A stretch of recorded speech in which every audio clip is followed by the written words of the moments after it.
ఎవరక్కడ? చిత్తం రాజమాత. ఒంటికంటి మనిషి ఎవరన్నా ఒకవేళ మహల్లోకి రావడానికి ప్రయత్నిస్తే ఎవరూ వాణ్ణి లోపలికి రానివ్వకూడదు.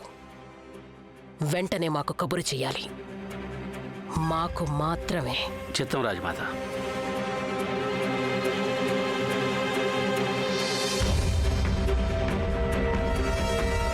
ఆ ఒంటికంటి రాక్షసుడి రహస్యం ఎప్పటికీ వెల్లడి కాకూడదు.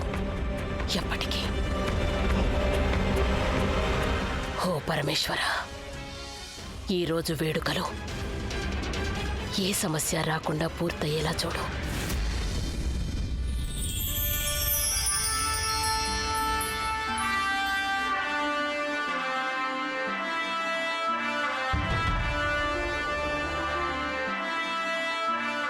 మేము చేతులు జోడించి మీకు క్షమాపణ చెప్తున్నాం.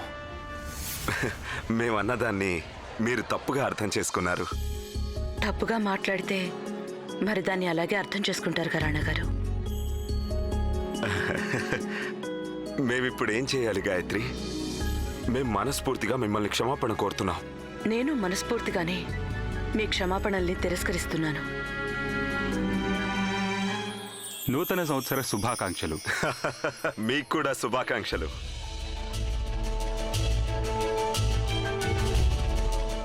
గాయత్రి వీరెవరో తెలుసా? మా బాల్య స్నేహితులు రాజా విజయేంద్ర సింగ్.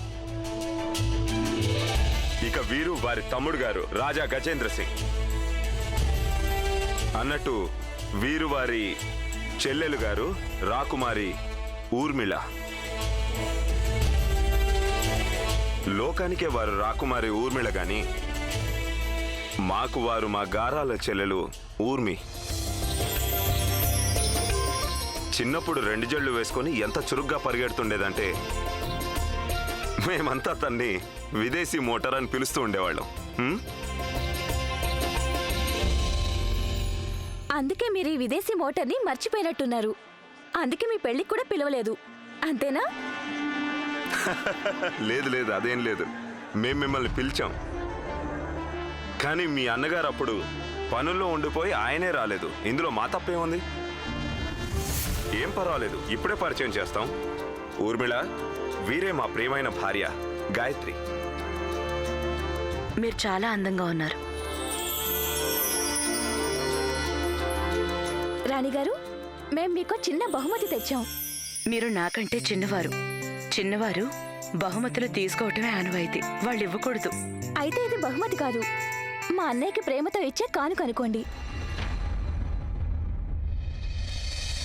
అయినా మీ వల్ల వారి జీవితంలోకి కొత్త వెలుగొచ్చింది.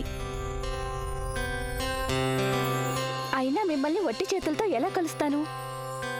మీకొకటి చెప్పనా? ఇది మా అనువంశిక ముత్యం.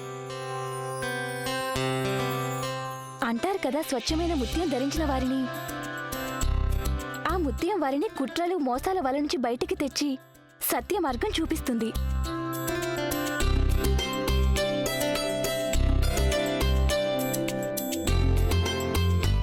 బహుమతులనైతే నిరాకరించగలం, సత్యాన్ని కాదు. నేను తప్పక దాన్ని ధరిస్తాను. రాణా గారు, ఊర్మిళ బాధ్యత ఇక నుంచి మీ మీద పెడుతున్నాం. తన కోసం మీరు ఒక మంచి వంశానికి చెందిన గొప్ప రాకుమారుని చూస్తే వారు తనని స్వర్ణమందిరంలో ఉంచుతారు.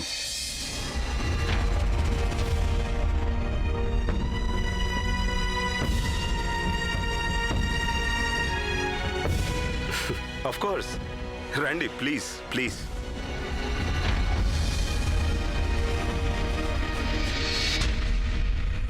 ఊర్మి పెళ్లి ప్రస్తావన విని సంతోషించినట్టు లేదు. బహుశా పెళ్లి మాటలంటే రాజమహల్ వాళ్ళు ఎప్పుడూ సంతోషించరేమో. మీకు తెలుసు కదా, మన పెళ్లి రోజున మీ వాలకం కూడా కాస్త అలాగే ఉంది.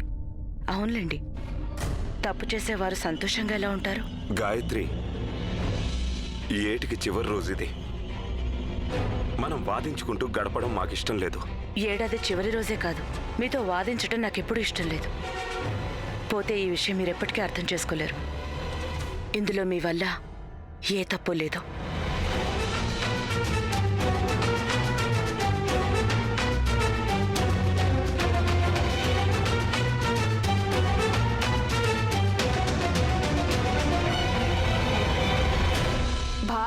భార్యాభర్తల సంవాదం వారి మధ్య అడ్డుగోడగా మారడానికి ఎక్కువ సమయం పట్టదు.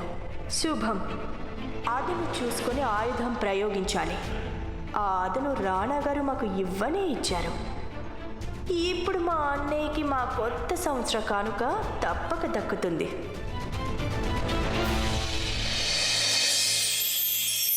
ఇంకో లడ్డు తీసుకోనా? నేను నీకు లడ్డు ఇస్తాను కానీ మరి నాకేమిస్తావు?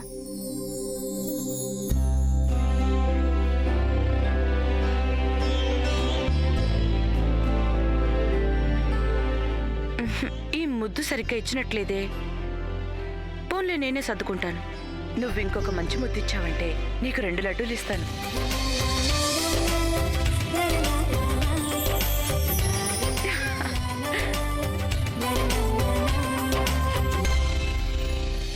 రాకుమారా, మీకు వీరెవరో తెలీదా? క్షమించాలి, పిల్లాడు కదా, వాడికి మీరెవరో తెలీదు. ఏది బాబు, రాణిగారికి ఒకసారి జై చెప్పండి. రాణిగారికి జై. ఏం పర్వాలేదు.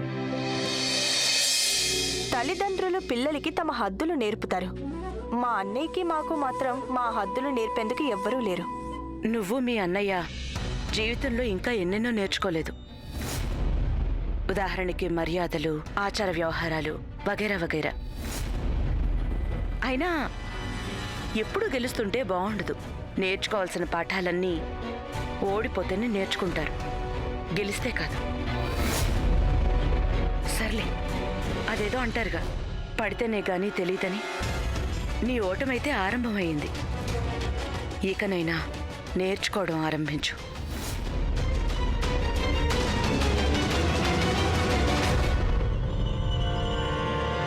ఓటమి నుంచి మేము ఒకటి నేర్చుకున్నాం. రెండోసారి ఎప్పుడు ఓడకూడదని. రాజమాత,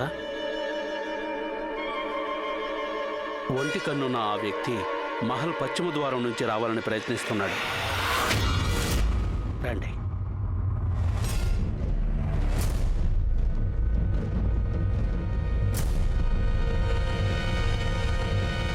మమ్మల్ని క్షమించండి, వీళ్ళు తమని ఇక్కడే ఆపేశారు.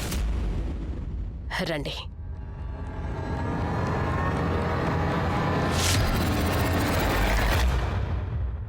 ఈరోజు జరిగే వేడుకల్లో నీ ఒంటి కంటి దృష్టి మా కుటుంబం మీద, మహల్ మీద ఎట్టి పరిస్థితుల్లోనూ పడకూడదు. మేము నిన్నిక్కడికి రానివ్వలేము సర్దార్, నిన్ను రానివ్వం.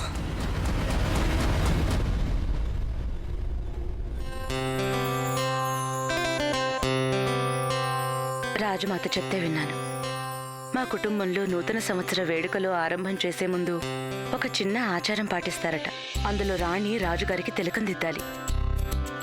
వారి దీర్ఘాయుష్షు కోసం ప్రార్థన చేయాలి. మీకొకటి చెప్పనా? నేను ఎందరో రాణుల్ని చూశాను, మీ వంటి వారిని ఎక్కడా చూడలేదు. మీ పనులన్నీ స్వయంగా చేసుకుంటారు. అనురాగం అంటే ఒక్కొక్క దారంతో ముడివేసే మాల లాంటిది. ఈ దారం స్వయంగా మనమే ముడివేయాలి. ఇతరులెవరూ ఈ ముడి వేయకూడదు. నేనే స్వయంగా వారి పనులన్నీ చేస్తాను రోజు.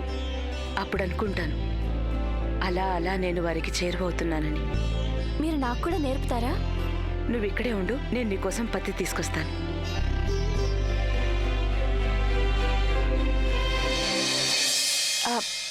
రాకుమారి ఊర్మిళ,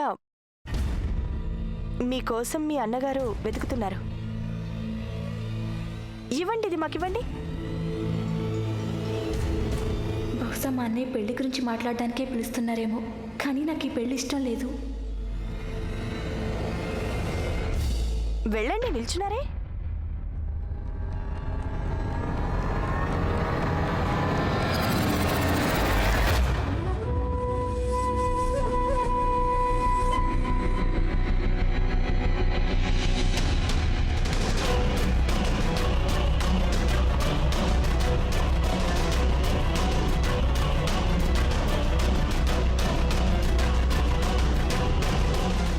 రాణి గాయత్రి, ఎవరిని చూసుకొని నువ్వింత చిందులేస్తున్నావో, ఈరోజు వారికే నువ్వు స్వయంగా నీ చేతులతో ఈ తిలకం దిద్దుతావు.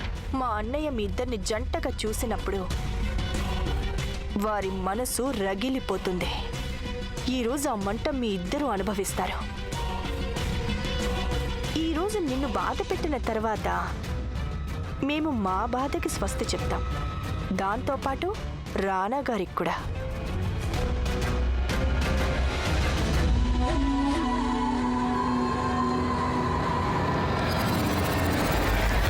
ఊర్మిళ, ఇదిగో. ఎక్కడికి వెళ్ళింది తను? రాణి, తిలకం దిద్దే సమయం అయింది. మీకోసం అందరూ ఎదురు చూస్తున్నారు. రండి.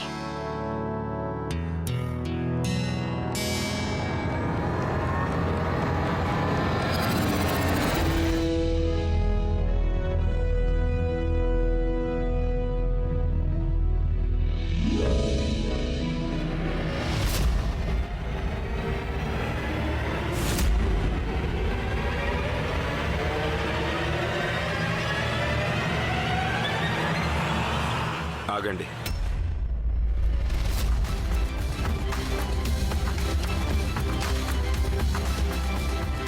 మీరు మాకు తిలకాన్ని దిద్దడానికి ఇది వాడండి.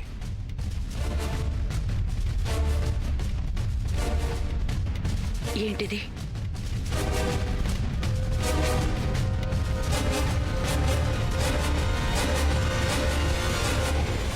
ఆమిర్ కోట్ మట్టి.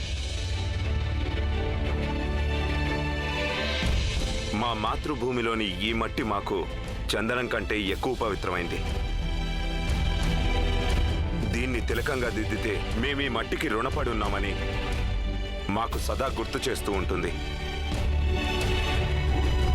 అయినా మేమీ మట్టిని రక్షిస్తామని దీక్ష తీసుకున్నాం కదా.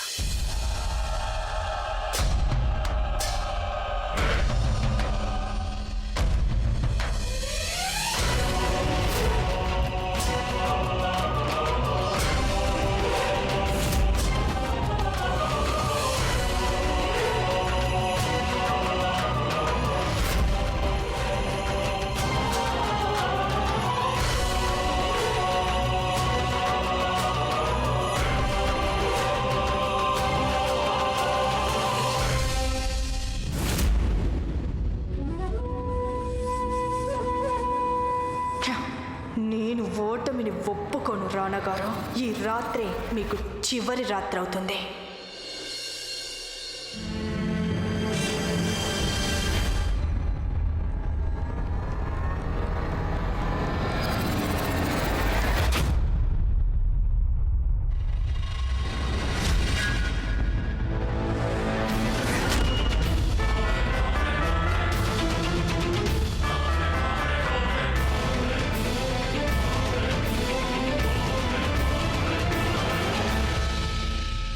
ఊర్మిళ, ఏం చేస్తున్నావు? మరి నేనేం చేయగలను రాణిగారు? ఎవరు నా మనసులోని బాధని అర్థం చేసుకోరు. మా అన్నయ్యకి నేను ఎలా చెప్పగలను నేను రోజు చస్తూ బ్రతుకుతున్నానని? నా విషయంలో మా అన్నయ్య నాకు సర్వస్వం. ఎంత పనైనా చేస్తాడు నా కోసం. కానీ ఒక్క విషయం మాత్రం అర్థం చేసుకోవడం లేదు, నా సంతోషం ఎందులో ఉందని. వాళ్ళకి నేను ఇంకా చిన్నపిల్లనే, మంచి చెడు ఏమీ తెలియదు అనుకుంటున్నారు. కానీ నా మనసుకు తెలుసు,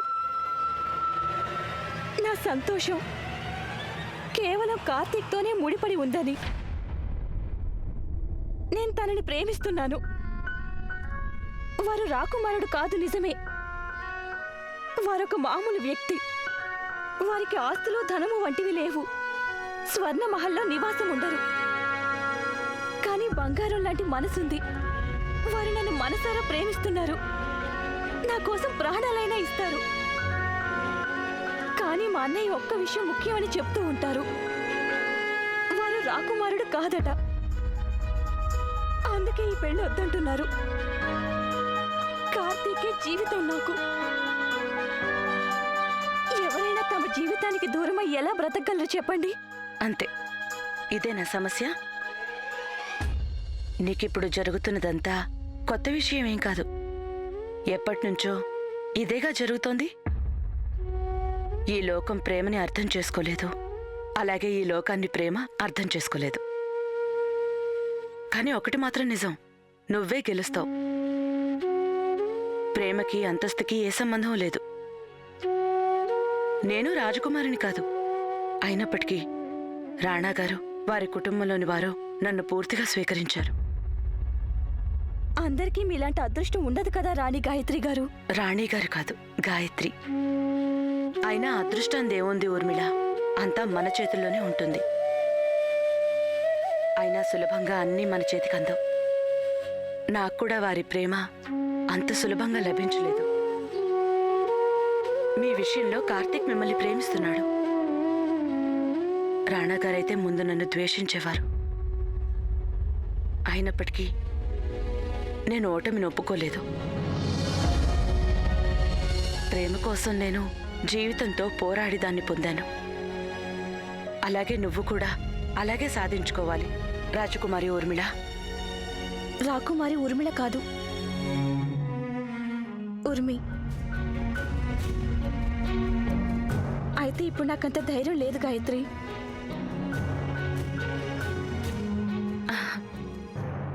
ముందు నువ్వు నాతో పాట్రా. నీ సమస్యలన్నింటికీ నేను పరిష్కారం చెప్తాను. ష్, రా.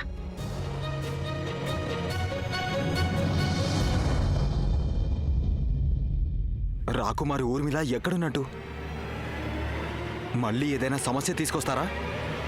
ఒకవేళ తను ఇక్కడేదన్నా చేశారంటే ఇక మన వంశగౌరవం మట్టిలో కలిసిపోతుంది. వెళ్ళి చూద్దాం. కూర్చో. ఈరోజు నిన్ను మొదటిసారిగా కలిశాను. ఆహా, ఇంతకు ముందెప్పుడూ నేను నిన్ను చూడలేదు. కానీ మన బంధం ఎప్పటితో అయ్యుండాలి. ఇక రాణాగారు నిన్ను తోబుట్టుగా భావిస్తారు.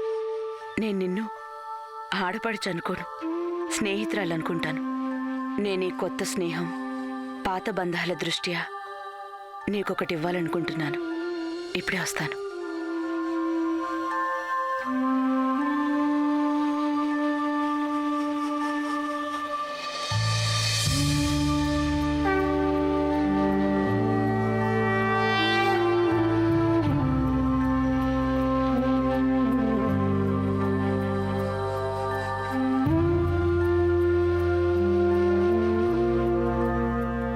తీసుకో.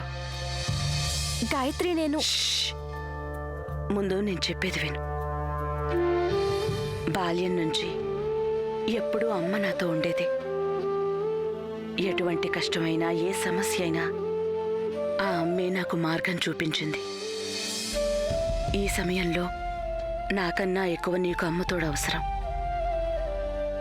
ఏం అర్థం కాకున్నా, జీవితం ఏ మలుపు తిరుగుతుందో తెలియకున్నా నిబ్బరంతో అమ్మ వేలు పట్టుకుని నడిస్తే చాలు. పాదాలు గమ్యాన్ని చేరుకుంటాయి. అమ్మ నీకు దారి చూపిస్తుంది. దారిలో నడిచే శక్తిని ఇస్తుంది. అమ్మ మీద నాకెంతో నమ్మకం. సమస్యలన్నీ సర్దుకుంటాయి. అందరూ ఎదురు చూస్తుంటారు. వెళ్దాం.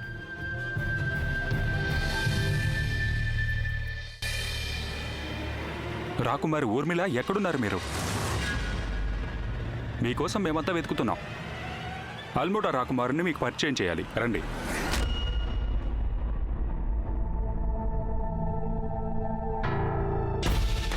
అన్నగారు, ఇప్పుడు నేను ఎవరిని కలవదలుచుకోలేదు.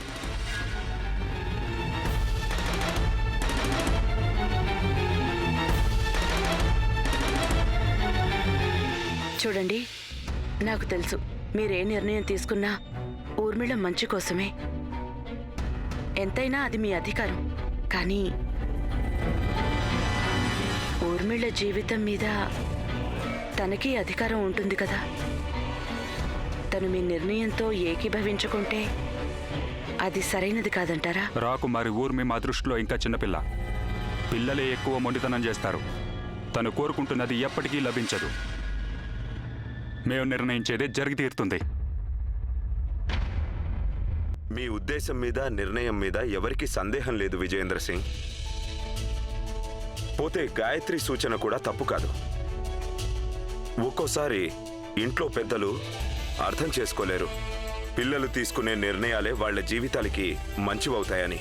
అలాగే పిల్లలు కూడా అర్థం చేసుకోలేరు పెద్దలు తమ కోసం తీసుకునే నిర్ణయాల్లో ఏ పొరపాట్లు జరగవని, అవి తమకి ఆశీస్సులని. స్వచ్ఛమైన ప్రేమ అంటూ ఉంటే ఆ బంధంలో ఎటువంటి తప్పులు జరగవు. కొమ్మ తేటినో కలిపింది ఏ వింత అనుబంధమౌనో.